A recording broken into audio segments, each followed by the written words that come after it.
আপনাকে আমি কি দিয়ে বুঝাই?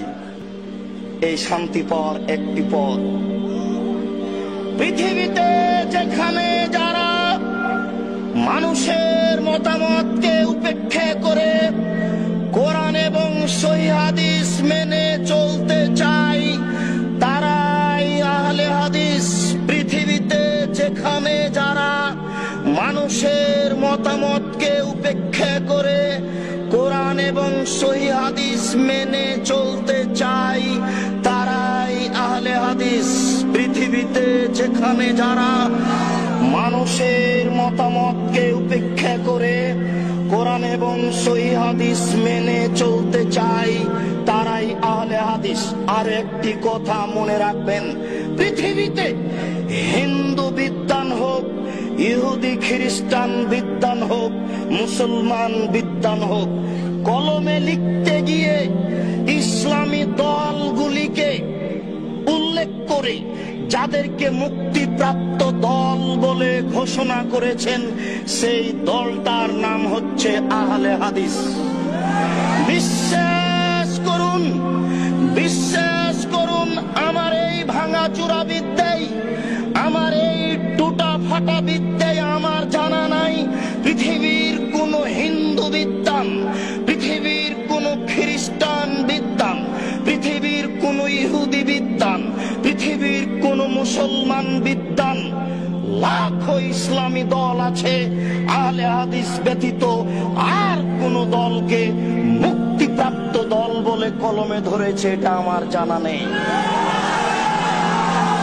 অতএব কথাটা আপনি আবারও বিবেচনা করে ভেবে দেখুন, পৃথিবীতে কোন বিদ্বান কোন ইসলামী দলকে মুক্তিপ্রাপ্ত দল বলে কলমে উল্লেখ করেছে এটা আমার ভাঙাচুরা বিদ্যায় জানা নেই।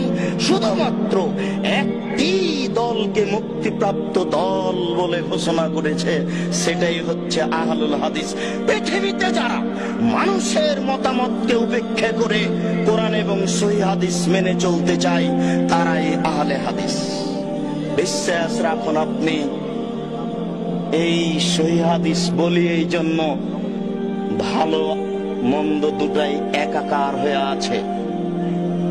সৌদি আরব থেকে ইসলাম বের হয়ে ইরাকে ঢুকেছে, ইরাক থেকে বের হয়ে ইরানে গেছে, ইরান থেকে বের হয়ে পাক ভারতে এসেছে। আস্তে আস্তে ইসলাম উল্টে গেছে। উল্টে যাওয়া ইসলাম, উল্টে যাওয়া মানুষের হাতে থেকেছে 750 বছর। ওরা চলে গেলে যাদের হাতে থেকেছে তাদের নাম ইংরেজ।